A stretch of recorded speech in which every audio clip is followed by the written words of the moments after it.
Hello, everyone. Thank you for joining us, especially after lunch. Thank you for joining this session, and thank you for everyone tuning in online. My name is Stephanie Burnett, and I lead the Reuters Fact Check team. We examine online misinformation across 7 languages, and this year has been known as the year of the elections. A third of the world are heading to the polls, and included among them are India, the US, and Germany local state elections. And we have quite a good panel lined up for you today to give insight on covering balanced elections and focusing on the facts. Joining us, I have Ritu Kapur, who is based in Delhi, and she's a media executive. She is the co-founder and managing editor of The Quint, an independent news site. Before that, she had 2 decades of experience in broadcast. Next to her, I'm joined by my colleague, Kieran Murray. He is the Reuters Washington bureau chief. With Reuters, he's reported in over 20 countries, primarily across Latin America and Africa. And to your far right, I have someone who's reported extensively on the far right in Germany, and that's Anette Dowideit. She is the deputy editor-in-chief of CORRECTIV, Germany's largest non-profit media organization. So, without further ado, let's get started and better understand what's at stake for the elections this year, especially when considering the previous election. Ritu.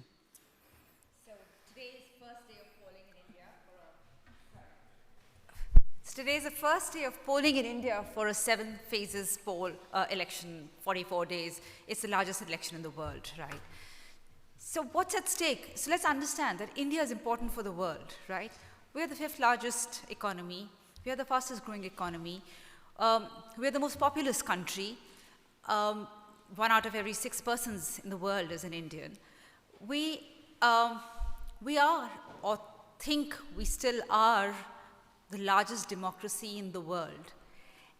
And yet what's been happening is that you will see that international surveys are now downgrading India as a democracy. We're now 161st out of 180 countries on the Press Freedom Index. The spaces for dissent, for press freedom, for civil liberties have all shrunk. We're heading towards a hegemonic state of Hindu nationalism in the country. So the question really is, with this election, and if this ruling party comes back to power, which it is most likely poised to, how much worse is it going to be, and what is at stake for the world as the world gets messier, as it tilts further right on its axis? How much worse is it going to get? Kieran, you joined the Washington bureau.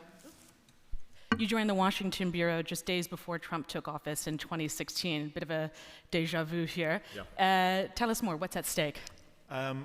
So it's the same candidates. It's a rematch. Nobody really wants either one of them. I think they were too old 4 years ago, and now they're even older. So there's massive policy differences between the two. I mean, it used to be, I think, from the outside world that the U.S. Democratic Party, Republican Party was common ground. It's fairly stable in the kind of American center. That's not the case anymore, and it hasn't been for several years. So there's enormous policy differences from tax, abortion rights, NATO, how to handle Russia, all those issues. But on top of that, this year, also true in 2020, but certainly more this year, is democratic stability itself. The big thing the big change between 2020 and 2024 is really, January 6th and what that says about where American democracy is. On top of that, you've got the Trump trials, which have further polarized the country. You have the Supreme Court abortion ruling, which further polarized the country. And on top of that, you have much more misinformation and disinformation, which are basically exploiting those differences and driving the country further apart. The 2 blocks within the country further and further apart. So the threat to democracy itself is really the main story here.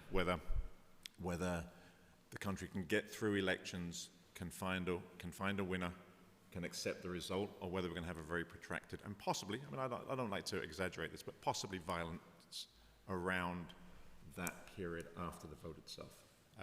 We used to run campaign workers, campaign reporters into the ground until the election, and then they would go on vacation for 6 weeks.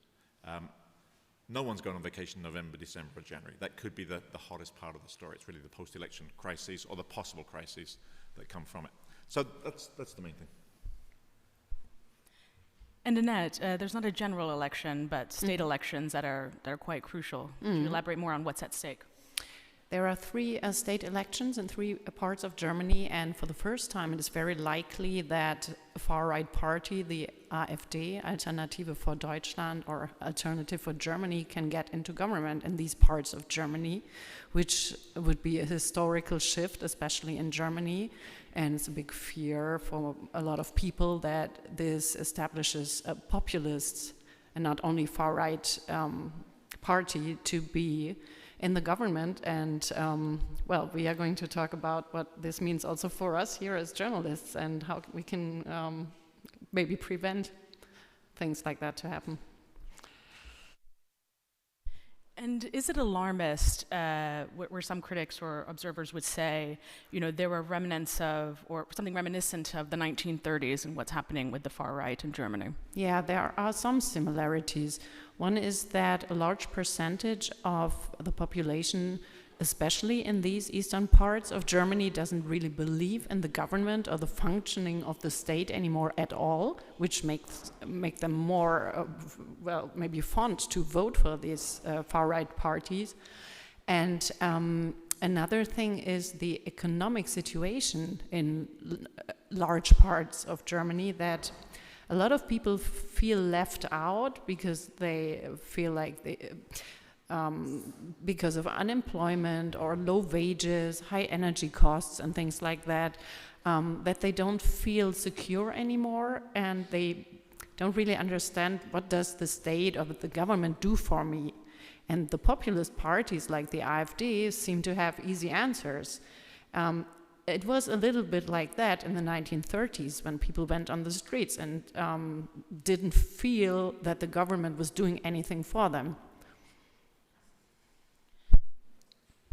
With our work covering on fact-checking, examining online mis and disinformation, you know, in 2010, social media was the big discussion. Now, you know, as we can tell by the amount of sessions on AI, AI is another contributing factor with the acceleration of deep fakes, paired with social media, direct access to an audience, and also with AI, the proliferation of misinformation, including not just visuals, but when it comes to AI-generated text. So the amount of information that could go out, but just by the click of a button across several languages. We've seen this, and I'm sure many of you here have seen this as well.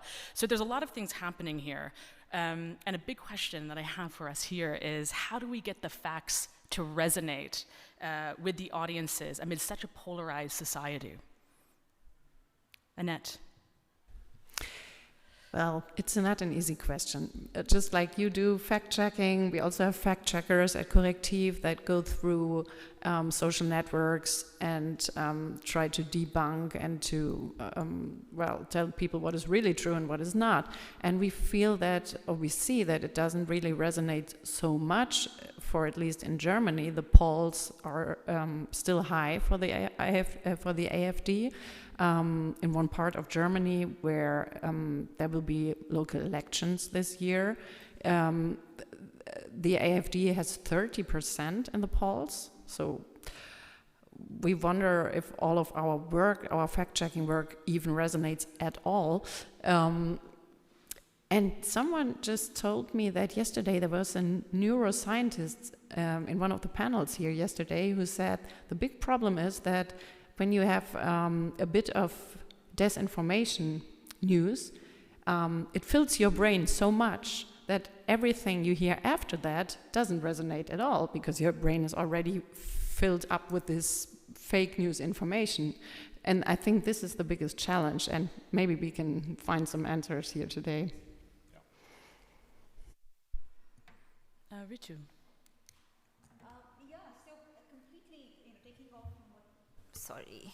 Completely taking off from what Anette said, you know, I think fact checkers chasing disinformation, misinformation is is a fight that's going nowhere. I think there has to be a lot of pre-bunking. I think you have to really go out and proactively put facts before the audience. But I think now more than ever before, it's really important for all of us as journalists to worry about the discoverability, the distribution, and the appeal of how we're doing our journalism. Because I feel sometimes very often we do journalism to share with other journalists. And that time is now really gone. I think it's really time to look at where people are consuming content and how are they consuming it. Now, for instance, in India, it's about video. And video becomes literacy agnostic, right? But what kind of video? I think we have to, in this era of AI-generated news wires, a lot of curation, aggregation, I think we need to really, in some ways, really go back and do the ground journalism, do the one-on-one networking with people, get the stories that nobody else is getting, don't chase the same story that every newsroom is chasing, really build your own network, find the stories. Once you've got the story, then really think about how is the story going to get really, I don't think virality is a bad word anymore. I think, we as journalists, at least in India, we're competing with influencers.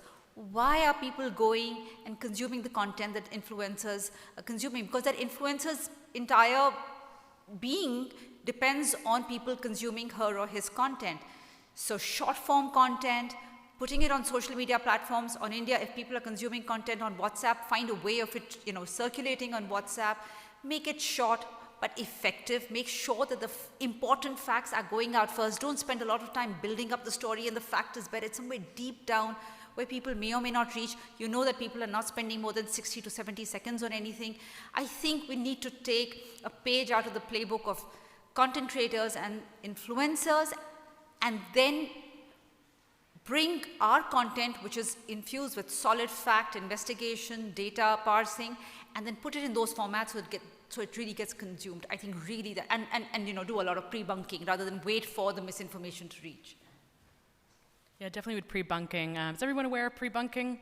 Sometimes I think that's a fact check jargon, just making sure we're on the same page there. And Kieran, how about with the US? So I had not heard of pre-bunking until now. It's a great approach to it, right? The way I see it is you are quite aggressively making facts. Get closer, it's on, I think. But you're quite aggressively making fact-based journalism at the front and center of everything you do. So go to an election campaign with a really strong idea of the main stories that you think are most significant. The mic's still not, I don't think there's a trouble. Let me try this one. I'm sorry, is that better? Yes. Yeah.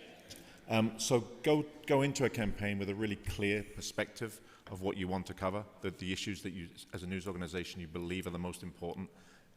Address those firmly. But don't shy away from the fight around misinformation. I mean, we just have to aggressively put out facts. Be really fact-based. Make sure that you that the principles, the journalistic principles that your news organizations have, you stick to them. Like absolutely stick to them. There's no point trying to counter misinformation with bad reporting. Right? It's completely pointless. And if you have to be rigorously fair and rigorously accurate, otherwise you just become part of that atmosphere, of that biosphere of terrible management of facts. So you have to commit even more to the principles of being accurate and fair, and go to Ritu's point, go to where the fight is being fought. I'm traditionally a text journalist. That's not really where it is now. Really, it's not long pieces at 1,500 words. On this specific issue of accuracy, you've got to get to social media. You've got to have video. It has to be sharp and quick and responsive to the latest news in the campaign and the latest pieces of misinformation. But it has to be quick and sharp and pithy. Right? Just make it pithy. Can I add one more thought to what you just said, Kieran? I disagree a little bit with the shortness, because in a lot of cases there's not such easy answers to difficult topics that it's possible to keep the text or video short. And what we see is when we, in our reporting, when we try to make it short and just give the people the most important facts. We get answers from readers that say, well, you oversimplified this. So, and this is a big challenge. And what we saw when we did the report that you mentioned in the beginning, where we put out this investigation in January, where we could prove for the first time that highly ranking officials from AfD met with real neo-Nazis and made plans to push people with heritage from somewhere in the world but German passports out of the country. It was a very, very, very long text. Sure. And I think this worked because it was so long that you could see all the quotes of these people written down, and it spoke for itself. I think it wouldn't have worked if we had tried to keep it short. So I think you cannot say this in general. It depends. No, I misspoke. We do special reports and long investigations too. I think what I mean by that is when you go and engage, you draw in the audience online, you take it to social media, and then you have your links to your deeper investigation. Yeah. So I think what we've discovered works, and maybe the kind of readership or audience that we have in India may be very different from where your audience is. But what we've seen that's worked, for instance, recently there's a big story that broke on electoral bonds.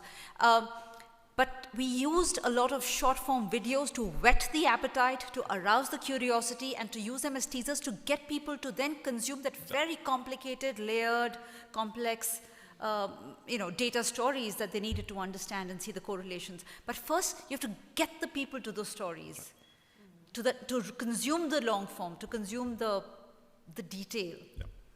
Yeah, I would build on that. We see with the rise of populism is also the rise of misinformation at the same time. And what is Playbook 101 when it comes to populism? For really complex situations, give a really simple solution.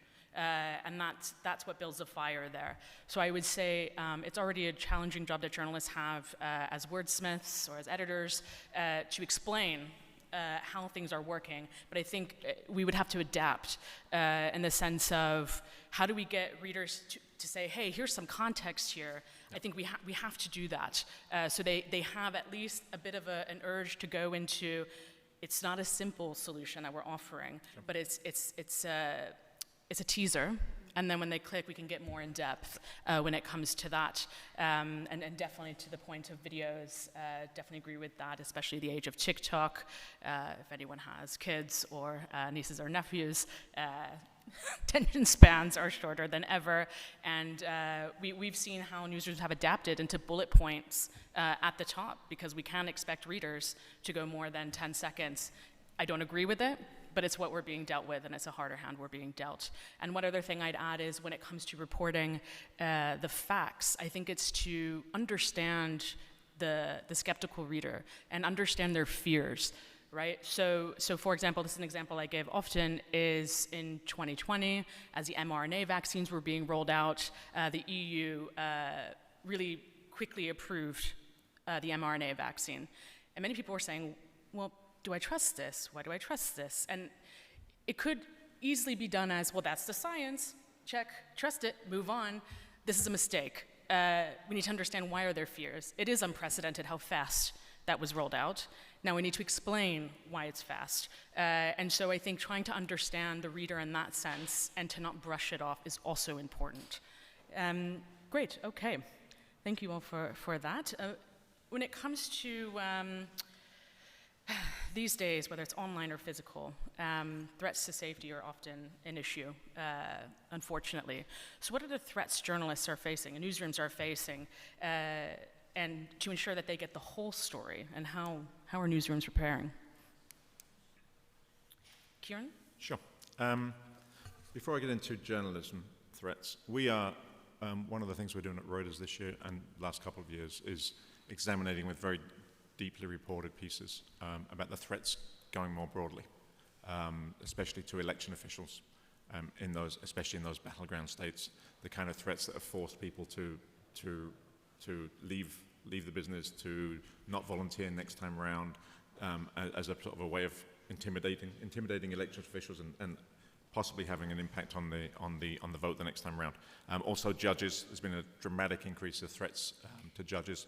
Also, even some conservative politicians, the number of threats against them from the sort of more radical members of their own party has also surged quite dramatically. So we are doing a lot of work around threats. It's kind of one of our main themes this year for the US election. Journalism's part of that, right?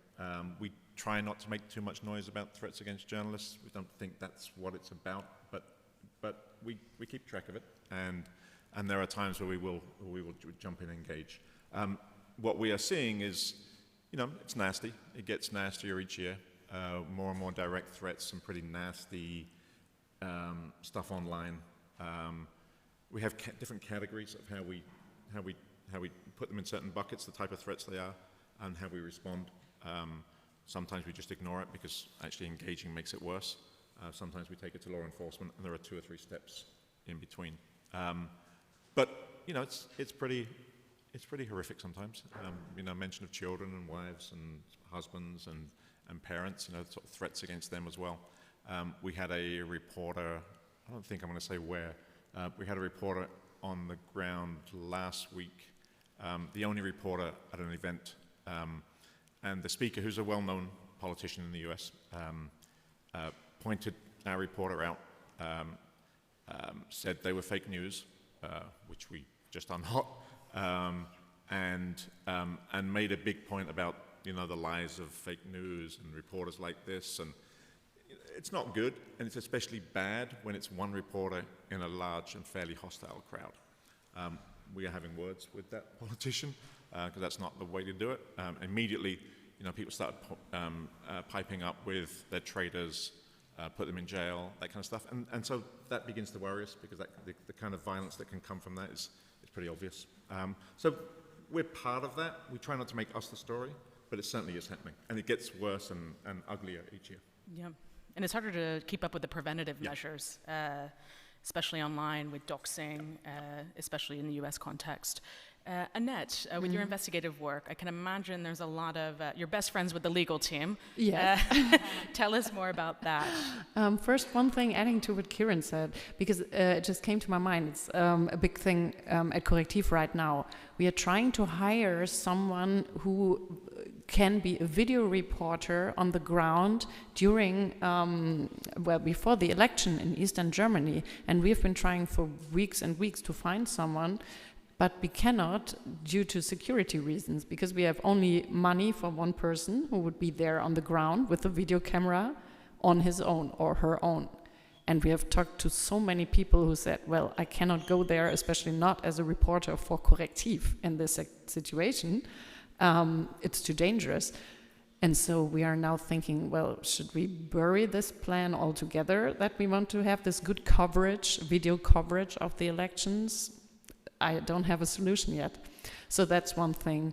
And the other thing, Stephanie, because you asked, well, we are a small NGO and we don't have so much money. And after the big story that came out, there were a lot of people who were either part of this secret meeting or were accused to give money by our text for this master plan that they worked on. And 2 of them sued us, and there was a big legal, there were a lot of costs just coming for us. And then also, there were fake news spread around about CORRECTIV on social media, a lot of fake news, all different sorts. And we thought, oh, well, there's hundreds and thousands of fake news posts about us. And under other conditions, we would have taken the money and given it to our lawyers and said, sue them for spreading the fake news. But there was no time, no money, and that is something that's happening more and more, that you as a media organization are faced with fake news, but you cannot really do anything about it, because then you wouldn't be able to take time to do new investigations if you would only deal with this stuff all day. Ritu, in the India context, there's a massive crackdown on journalists and press freedom, that there's no secret on that. So how do you hold politicians to account amid this crackdown and make sure to ward off the threats? See, the only way to continue doing the kind of journalism that needs to be done in the country is to make sure that when you are doing stories that are speaking truth to power, that they're completely fact-based, that you're not getting, I think one of the challenges in newsrooms in India right now, because there is so much anger, there is so much frustration, there is also so much fear. I mean, there's the entire environment in the country, there is one of a chilling factor. I mean, forget news, OTT shows.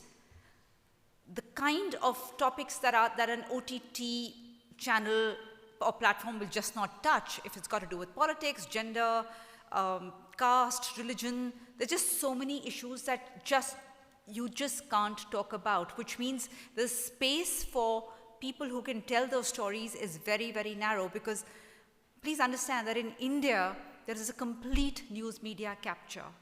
Most of news media is owned by a handful of large corporates who are known to be very close to the ruling government, which means that large legacy mainstream media is now speaking the voice of the government. They are sometimes propagandist machines. They are sometimes doing dog whistles against religious minorities. And the larger story is that they are defined by the stories that they choose not to tell, the inconvenient or unflattering stories that are just not being told. There's a handful now of us independent news media which is fighting a very difficult battle. And I think what's really important is to make sure that our anger, our bias definitely does not come into our journalism. I think it's also an environment where a lot of data is being suppressed, say on employment or on health indices or education, in which case the thing to do is to go and do a lot of ground reporting, to go back to the basics, go into and do visually illustrative, with strong on evidence stories, because you have to do it in a way that it cannot be negated. It is what it is, but you have to hang in there. Also, just as the last one, they've just rolled out, this government just rolled out a slew of new laws or bills. There is the broadcast bill, the telecom bill, the information technology guidelines, which empower the government to decide which story is a threat to the integrity, sovereignty, security of the country. Now, these are very broad things. What can be a threat to the integrity of a country? A lot of things can be subjectively defined as that. The government has the power to take down that channel, take down that website.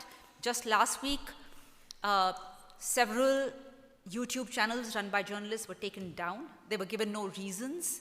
So it's basically picking the battles you want to fight. You don't want to be taken down. You don't want your voice to be completely silenced. So make sure that your stories are, that you can defend the story down to the last word or the last frame of your video. I just have one follow-up on that. When it comes to getting the facts across, Germany you have German, US you have English and Spanish. In India you have over 20 official languages. But we also have 400 TV channels, yes, 100,000 newspapers, and I'm not even going to begin to talk about the digital media boom. So the flip side is that there's our regional media, our vernacular media in every language is very strong. We're also a strange country where print media is growing, because as literacy is sort of growing, people are now beginning to also read newspapers. But of course, nothing to combat YouTube and consumption of video, news in video format there.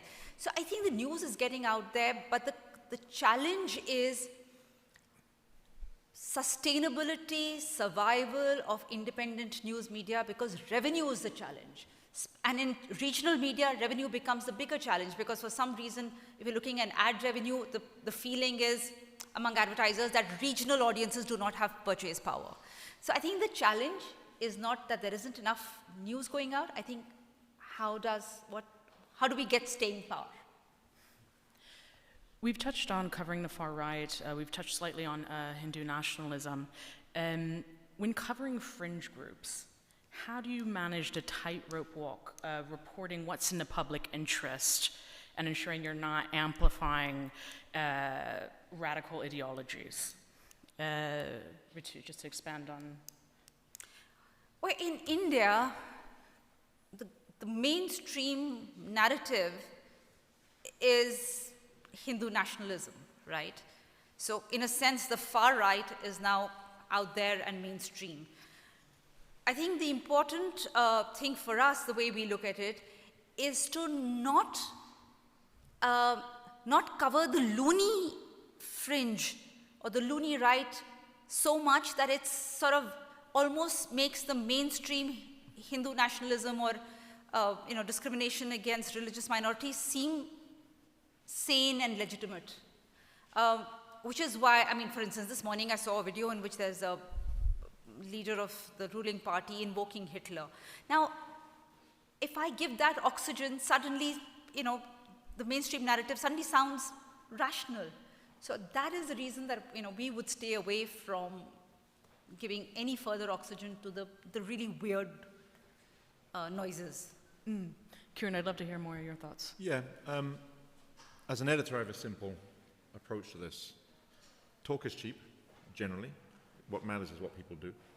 I think that's especially true when you're dealing with fringe groups and extremist groups. I don't care what they say, in as much as most of the time they're lying anyway. Or if you speak to an extremist group in the United States, membership has surged 300% in the last 2 weeks, that kind of stuff. It's always the same stuff. What they say isn't really that important. What they do is important.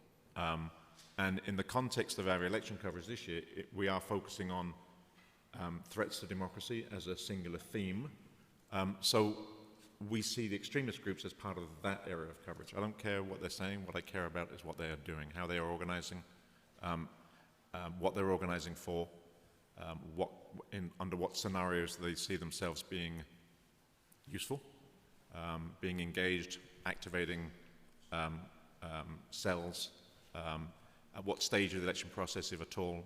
There was a lot of talk in 2020 about the Proud Boys, for example, being foot soldiers of Trump, whether that's still in play, how the Proud Boys are reorganizing themselves. Other groups like Blood Tribe, there's another one called Active Clubs, and obviously the Oath Keepers who've kind of disappeared, but now sort of some sort of resurgence of their membership into different groups. So we look at that. We don't give them oxygen, but we track them because they could be important players, as they were on January 6th. They could be important players in a post-election crisis. So our focus is their possible impact on that theme of threats to democracy. Annette, the AfD was once on the sidelines that people sort of pointed at. Now they're holding public office. I'd love to hear more of your thoughts on this with the tightrope. You mean how it started, or well, more, why do you think they got so big? If I'm not mistaken, this was also something that Steve Bannon invented for Donald Trump, which is you make a narrative stronger and give it oxygen by repeating it, even though if you put a no, this is not it, but at the same time you repeat it. And this is what happened a lot with the AfD in Germany, I think. Media did not understand this, that the brain works like that you make the narrative stronger by repeating it. And the media did take on a lot of these paroles that they put out there. So their biggest topic, obviously, is the migrants being the biggest threat to Germany, more or less. So they gave out these paroles like the migrants take away all of our jobs. And then the journalists came and said, well, no, the migrants do not take away all of our jobs because blah, blah, blah. But what resonates in readers' brains is the first part. And I think this is a large part of the explanation why they got so strong. And adding to this, obviously, is the algorithms. What happens on social media, that they have built their own platforms. And new media, which are basically fake news media, have come up in Germany over recent years. And if you as a reader are on social media, You read one thing or one piece by one of these fake news platforms, and then you see, okay, it's in this one too, and in this one too. So I don't only have one source, but I have 3 or 4 sources, and people don't understand that that's not real media. So they have basically built their own audience. I think it's the same thing all over the world, not only in Germany. I want to save time for questions, so just one final question for the panel. What can journalists and newsrooms do to ensure their coverage is balanced? Some key takeaways. Annette, I'll start with you.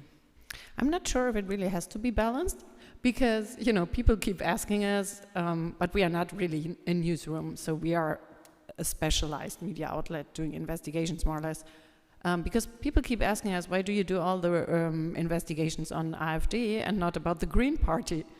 And I keep telling them, well, if there would be scandals in the Green parties comparable to the ones in the AfD, we would surely cover them. But since there are no scandals like that, and they are not so dangerous, there's no need for us to do so. So I don't really know if I can speak for all media, but I don't really see that you have to have a balanced reporting.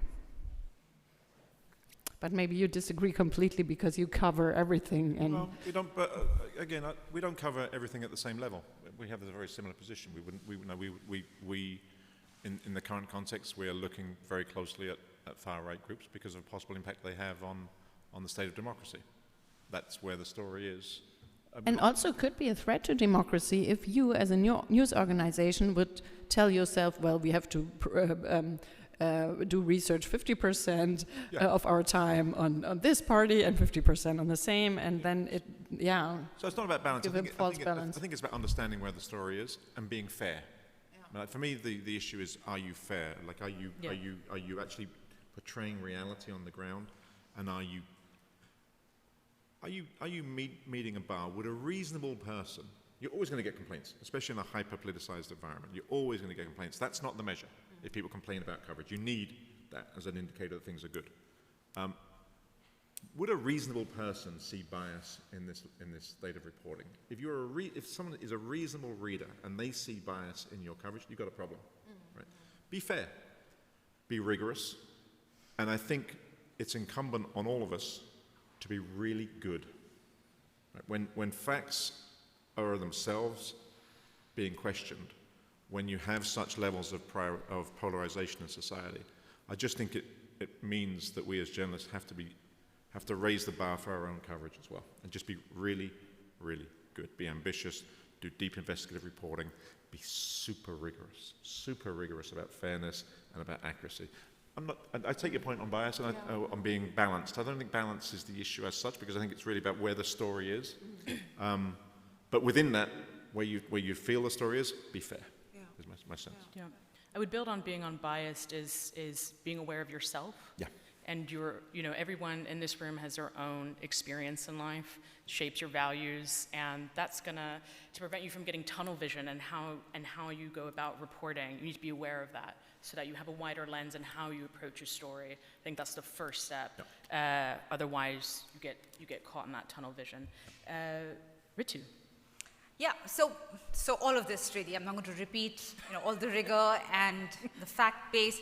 Just in addition, when you get down to your journalism, don't do it emotionally. Don't do it. These are the conversations that we are having in our newsroom. Don't do it from a point of anger. Don't, remove yourself from the way you're doing the story.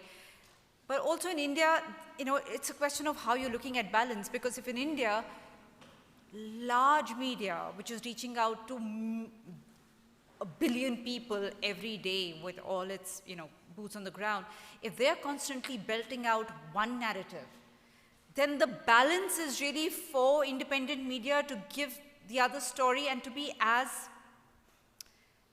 assertive about that fact-based journalism and those voices from the ground. Because you're actually doing a balance of another kind. Sure. Great. I want to thank the brilliant minds of Ritu, Kieran, and Annette. We will now open for any questions that we have here.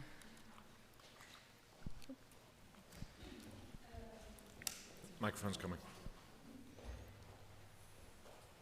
Yes, thank you.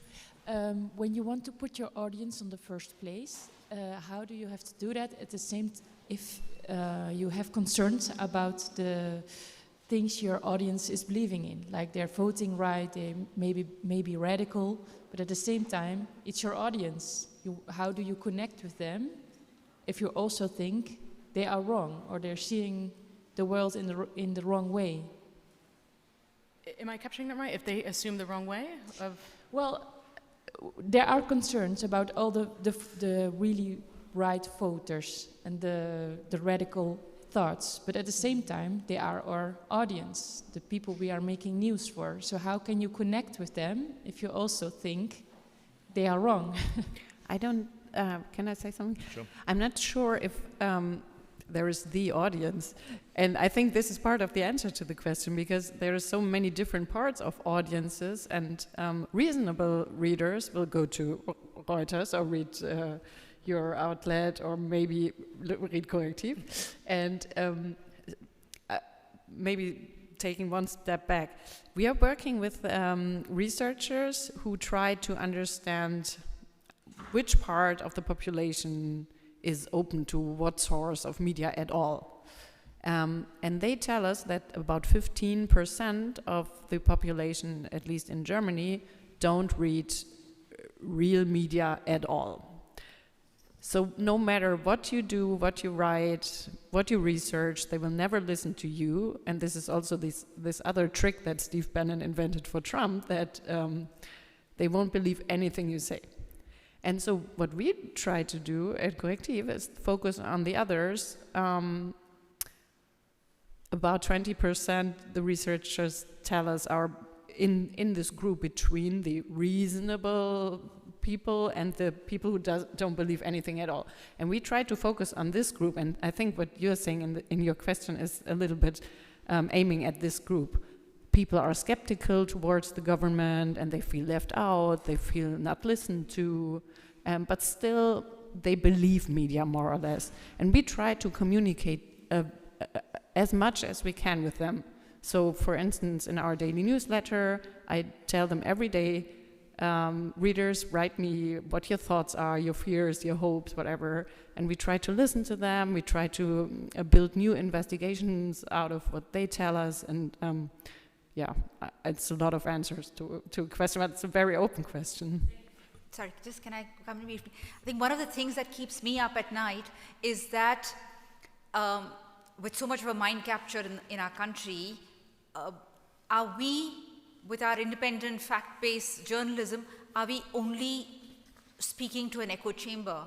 You know, is our audience a filter bubble? Which is why one of the things that I feel strongly about is crafting your journalism in such a way that it reaches out to those who are not organically coming to you, who don't already agree with you. Because that, as the function of the fourth estate right now, is to get the other perspective, the information across to those who are falling towards bigotry almost.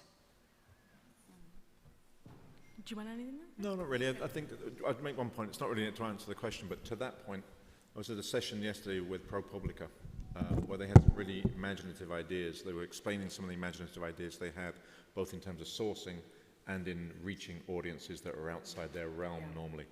That's all. I mean, I think that, you know, I think that our journalism needs to stick to its principles, and it needs to focus on the areas of coverage that we believe to be important. But I think the outreach is important, not so much in terms of changing your coverage, but in terms of making sure that it reaches as wide an audience as possible. And I think traditional media are not doing particularly well at that. I thought ProPublica, I'm not sure if anybody was at that session yesterday, had some really interesting ways of getting to readers. I don't want to go into it here, but there are, I think there's a good discussion there about what to do outside the established chains that mass media organizations have. Yeah, instead of publishing next, the whole audience development aspect is absolutely crucial. Just a quick anecdote. They said that they were doing a story on farm workers somewhere in Middle America, and the farm workers were Latinos, and most of them were recent immigrants. So they were not engaging with English language media. They were also not engaging with Spanish language media. So they did some reporting, and they realized that the farm workers were listening to one Spanish language radio station, and so they went to the DJ. And they went to the DJ of that radio station at the lunchtime show and said, can we come on your show for a few minutes just to say, this is who we are, this is what we're trying to do, and these are the stories we're trying to tell. And that's how they got to source up inside that community of farm workers, which I thought was really interesting in terms of the sourcing. I think there are some equivalents on the outreach side, and once you've got published work. Mm-hmm. Thank you. We have a couple other questions. I think she was first. Yeah. I see you in the back. Thank you for that recent example. My question kind of goes in the same direction. Obviously, we all know this year is a very important year for democracy. It's all the elections that we're looking at are different than the elections before them because so much is at stake. It's not about different policy visions, it's about democracy itself. Sure. So I'm wondering, listening to the panel and many others here, is it really enough for journalists to simply inform citizens? Does it have to go beyond that? Is it about engaging people, showing them the value of engaging with democracy beyond elections and beyond voting? And is that something that has informed your coverage? Is that something that maybe you would push back on? What's the open field that we can... When you say go beyond, what kind of activities mean going beyond? Thinking more sort of outside of just delivering the facts, but such as the example that you just mentioned, thinking about ways of doing more engaged journalism, helping citizens interact with the media rather than just seeing sort of the flow of information in sort of a one-way street. Sure. Are there ways of playing around with this idea a bit more? Because democracy itself is also not a one-way street. So I think you probably got more insight on that than I do. I would just say... Yes, but Florence is my colleague, so she knows everything I would say. Sorry. Okay. I guess you. No, I completely agree. For instance, and I think it's also in response to what's happening in the country. So for instance, less than 38% of young Indians have registered to vote. And which is why we at the Quint, we actually did a series of videos which are sort of cool and to cut to music and all of that, just talking about why it's important for you to engage in the process of voting because democracy is at stake. So I think where we are at right now, where we can and where resources allow us to, we should, the biggest thing at stake being democracy. I think that needs to be communicated in as many different, whether it's music or whether it's stories or whether it's, short form videos or multimedia or just social media posts. I think it's important. I know it's a sort of, then it also confuses what the purpose of journalism, etc. is. But I think right now so much is at stake that you've got to do whatever it takes. I would just add it's worth being cautious in the sense that journalists are not activists. And I think for me it's important to draw that line. In a society there are multiple pillars. You have law enforcement, you have lawmakers, you have civil society activism, you have journalists, you have education. So engagement also has to do with critical thinking and perhaps starts with education. I think journalists can only do so much. Yep. We hold the mirror. You can't force someone to look at the mirror and take it from there. So I think it's a societal issue, and with journalists to make sure we stay with our pillar. It gets a bit murky if we start diving into other ones. Just to reinforce that, I guess my answer is that with journalists, I think it's incumbent upon us now to be as good as we possibly can. But to do excellent journalism. I think part of that, around the issue of engaging with people, is do more on-the-ground reporting, as much as you possibly can. That's, I think that traditionally journalism around elections is the horse race, the polls, what's happening here in that campaign, what this issue is doing, and I think we need to go much further than that. I think that